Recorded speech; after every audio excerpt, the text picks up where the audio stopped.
Michael, we're delighted to have you here today to talk about your book, The Success Equation. Totally fascinating. Welcome. Thanks, Adam. Great to be here. I would love to hear you talk a little bit about this paradox of skill that you've discovered, sort of getting us to rethink the relationship between luck and skill. Yeah. Well, let me first tell you what the paradox of skill define it specifically. And it just basically says in activities where there is skill and luck that defines outcomes. As skill improves, luck becomes more important in determining outcomes. So that means more skill means more luck, which seems very paradoxical. Actually, it's not my idea. I learned about it from Stephen Jay Gould, a very eminent biologist at Harvard, and he talked about it in the context of Ted Williams, the last player to hit over 400 in Major League Baseball, which he did in 1941.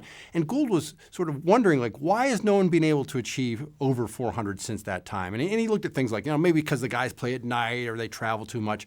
Really, none of those things checked out. And then he said, maybe Williams is just this amazing player, sort of immortal among mortals. And he said, but if you look at every other sport, for example, things measured against the clock, there's been absolute performance everywhere you look. So that doesn't seem to be the case. And then he sort of thought about it more carefully, and he realized the actual result is because everyone's gotten better. And as a result, the standard deviation of skill has actually narrowed, right? So if you think about batting average for your season, you're a player, it's some level of skill plus some level of luck gives you your outcome. What's happened generally is the standard deviation of skill has gone down. Why? Because you're recruiting players from the world now versus just parts of the United States. You're training better, you're coaching better, all those kinds of things. So it turns out, just to be statistical for a second, the standard deviation of batting average in 1941 was about 0.32. They said, no, it's 0.032, pardon me, and now it's 0.28. So saying this differently, Ted Williams was a 4 standard deviation event in 1941. If you were to be a 4 standard deviation event in 2011, you'd hit 380, which is still awesome, right? But below 400. So the point is this paradox of skill, we've seen the differential skill narrowing, we see really all over the place. We see it in the world of investing, we see it in the world of business. So I think it is very interesting. As skill improves, especially in competitive markets, luck becomes more important in determining outcomes. It's incredibly interesting and much the opposite of what most of us want to believe. Definitely. So what do you do about this if you're taking this knowledge as a business professional or a leader? Well, the main couple things are possible. One is to think about finding fields where there's differential skill, right? So if you see something that's very highly competitive, you really have to have something completely different to get you on the right side of the the skill distribution. So that's probably the easiest thing, is to think about things where there is differential skill, or try to attack a more skillful player using an unusual tactic, for example. Mm-hmm. That makes a lot of sense. And how do you explain, obviously there's some outliers that sort of don't fit this picture. I think of Miguel Cabrera winning the Triple Crown, of course, this past year. Is that luck, or is there a way still to cultivate skill, even though you're dependent on luck more than before? Yeah, and in athletics, there's a great example. So one of the points I would make, which I think is pretty common sense once I say it, is that whenever you see an outlier in sports, it's almost always, or it is always, a combination of really good skill and really good luck. And one of the best ways we can measure that, for example, is through streaks. So, for example, Joe DiMaggio had this 56-game hitting streak. But if you look at all the players in Major League Baseball history who've had 30 or more hitting streaks, their career batting average is over 300. So they're about 1.5 or 2 standard deviations away from the average. So saying it differently, not all skillful players have streaks, but all streaks are held by skillful players. So I think you can almost be assured that whenever you see really, really good results, it's skill and luck combined. By the way, you almost never see it on the other side, right, which is like really bad luck and really bad skill, because those people either metaphorically or literally kind of die off, right, in the population. So we mostly see the outliers on the positive side versus the negative side. We don't see the failures so much. Mm-hmm. And so I guess that raises the question for me, are there ways that you can improve your luck? Yeah, well, maybe I should step back and define luck, because I think that it's actually a fascinating topic. And when you think about luck or read about it, it really spills into philosophy, like moral philosophy, very rapidly. So, and by the way, as you know, there are tons of aphorisms about luck, right? Luck is where success meets preparation, and you make your own luck. But the way I'm going to define it, actually, those aphorisms, while they have an important sentiment, are actually not accurate. So I'm going to define luck. I'll say luck exists when 3 conditions are in place. Number 1 is it happens to an individual or organization. So it could be you or your team or your company. Second is it can be good or bad. And I don't mean to say that it's symmetrical. So it could be, they could be asymmetrical, but there's a positive sign and a negative sign. And the third, and I think a really essential one, is it's reasonable to expect a different outcome could have occurred. It's reasonable to expect a different outcome could occur. So when those three things are in place, I think there is luck. Now, by my definition, another simpler way to think about it is kind of what's in your control versus what's out of your control. And luck would be sort of what's out of your control. So when you hear people say like, well, you make your own luck, what they're encouraging you to do is work harder or be persistent or be gritty. And those are all really important things. But if that's within your control, in a sense, I'd put that into the skill bucket. So how do you manage luck, right? And a couple ideas I'll share. One is there's a really simple heuristic that when you are the favorite, the stronger player, you have positive asymmetric resources, you want to simplify the game.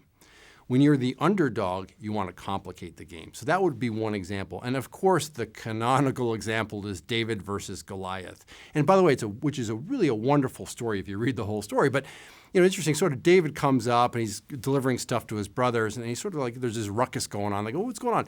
There's this guy Goliath, he's a 6'5" dude, 130 pounds of armor, sort of threatening everybody. And so David says, yeah, I can take this guy on. And originally they put him in armor. He's going to go in and go toe-to-toe with Goliath. He's this little skinny shepherd boy. And David gets this quickly. He's like, this ain't going to work. So he immediately takes off all the armor, of course, his famous slingshot, and takes 5 stones from the creek, and then he goes out and uses his own technique.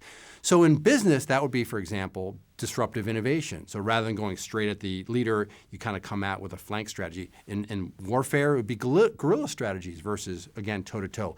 In football, it might be trick plays versus, running straight down the middle and trying to do. So that would be one way, for example. That would be a classic way to, and you say it's common sense when you say it, but it's remarkable in business, in sports, and even in military, how underutilized that strategy is.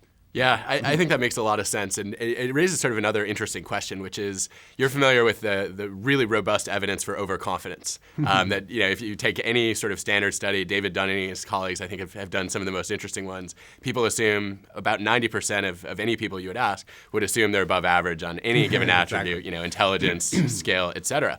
And so, what you're saying basically requires people to assess whether they're a favorite or an underdog.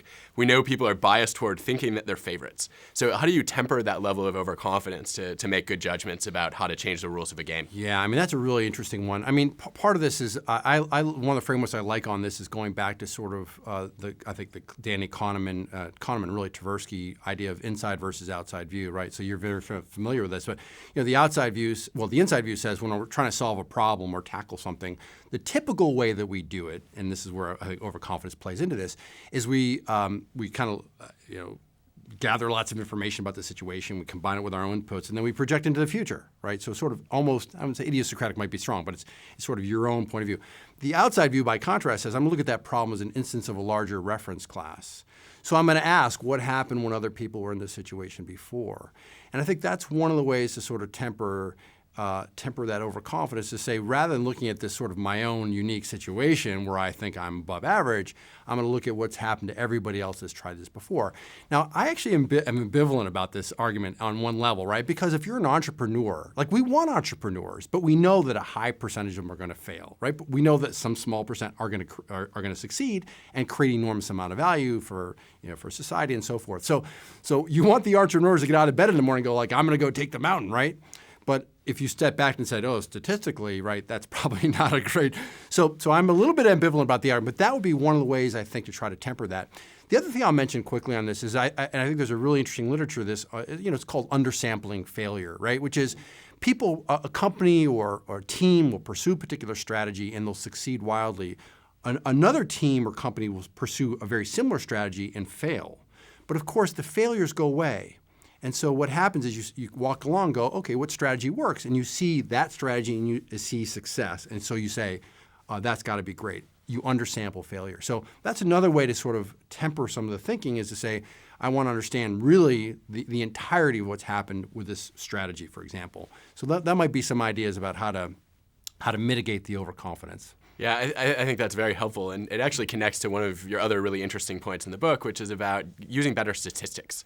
Can you talk to us a little bit about how you would do that as a business leader? Yeah, so we're awash in statistics, right? You watch a ball game or you read the business page of a newspaper or what have you.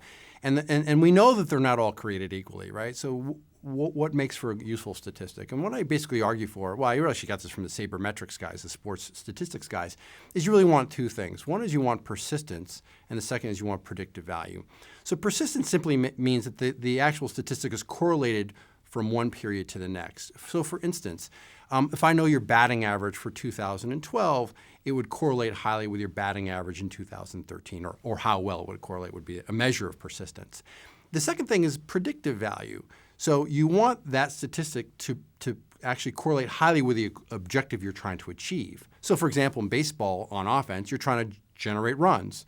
So the question is, how well does batting average correlate with run production? Let me tie this back to Moneyball, right? I mean, there are a lot of different themes in Moneyball, but one of them was a simple one, which is on-base percentage is a better measure of performance than batting average. Right. And what they found was on-base percentage has a higher correlation from one season to the next, which means it's more indicative of skill than batting average does. So it passes the persistence test. And then secondly, on-base percentage actually correlates higher with run production than does batting average. So that's going to say that is a superior statistic because it's more persistent and it's more predictive.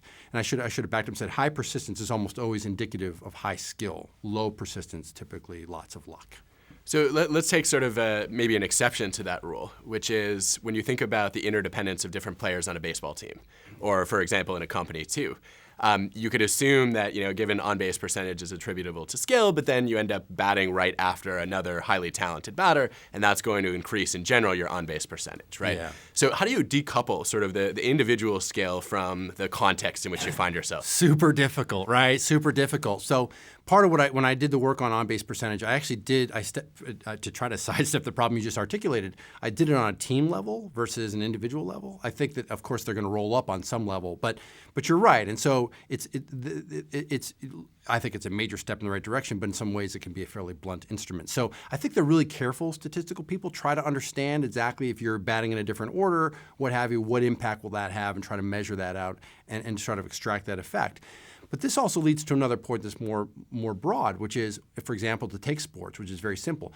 Tennis is one-on-one, and we have a large sample. If we play a 5-set match, there's a large sample size, right? So we pretty much know by the end of the tennis match which of us has been more skillful. But as you said, like you get into a football game or football, football for us in the world, right? Soccer.